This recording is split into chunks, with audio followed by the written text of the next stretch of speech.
Investment banking basically acts as underwriting. What does underwriting actually mean? An underwriter acts as an intermediary to assist companies in raising capital, typically in the form of equity and debt. Why is this called underwriting? Because they will also do the due diligence to make sure and underwrite, to make sure that the financials are solid. They earn fees as a percentage of the dollars raised. The fees earned equal the underwriting spread. Now, what you really need to know is the fact that, once again, underwriters, investment bankers can be considered somewhat synonymous terms because they help raise capital. An underwriting syndicate simply would be a group of underwriters who work on a particular issuance. Why? Just to raise a lot of money. Mergers and acquisitions, my specialty, basically provides advice on acquiring or selling a firm. This means they have to do valuation, they have to learn how to structure an M&A deal appropriately, and they have to negotiate. A merger, as we know, is considered an equal combination, what we might even call a merger of equals, two similarly sized firms getting married. An acquisition is where typically a larger firm actually gobbles up a smaller firm. And again, how do the M&A advisors and investment bankers make fees? They make the revenue, they earn fees off a percentage of the entire transaction value. There's usually a sliding scale where the larger the transaction, they will get a smaller percentage, but obviously a higher dollar amount. Now, leveraged buyouts, which we will briefly touch upon when we get to the alternatives and private equity section, is when you use a massive amount of debt, leverage, to buy out a company. Also, part of this advisory section would be also consider the reorganization, restructuring, and distress, in which you advise companies who are in financial trouble to try to get out of the situation and restructure the capital structure so that they are not always going to be in a massive amount of debt that they owe to their creditors.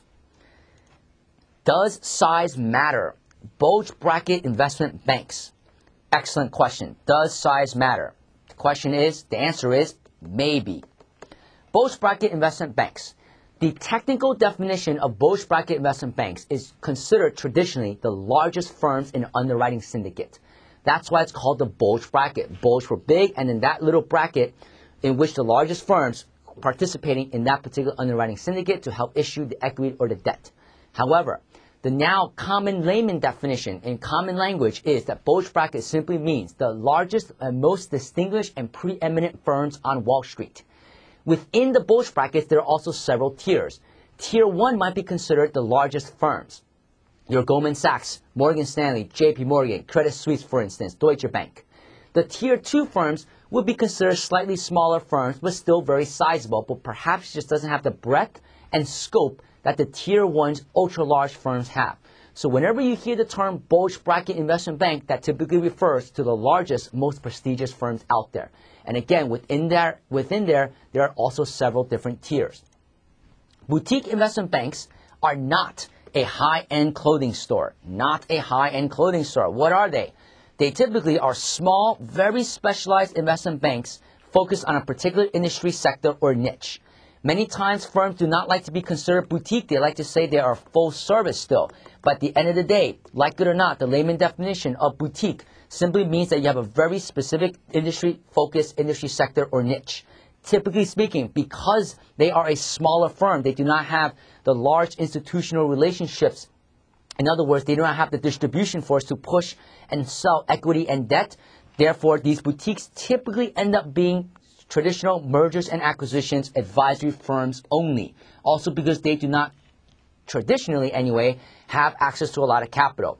Therefore, that's where if you have a smaller firm who is full service, can provide the public securities issuance, then you may call them a full service boutique investment bank.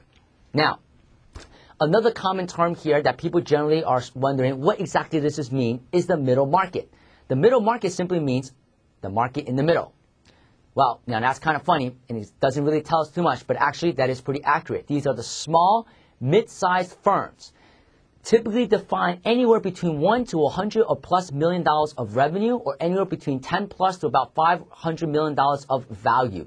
Now, various definitions will come about based on who you talk to, but the general idea is these are not the tiny mom and pop shops, but these are the sizable firms, but they're not that large. The middle market tradition has always been underserved because the big boys, all the bulge brackets, typically want to get higher fees. So if they're going to go ahead and place a deal team to work on a deal, there's a lot of opportunity cost behind that. They want to make sure the fees are high enough, because working on a deal in the middle market can be just as, sometimes even more difficult or more time consuming than working on a large transaction. And therefore, typically the middle market is considered to be underserved. Hence, you have a lot of these boutique investment banks who now try to focus and fulfill this particular sector or industry niche or market. Now, what exactly is a boutique middle market investment bank? Again, this is your small investment bank who is catering specifically to this underserved middle market segment.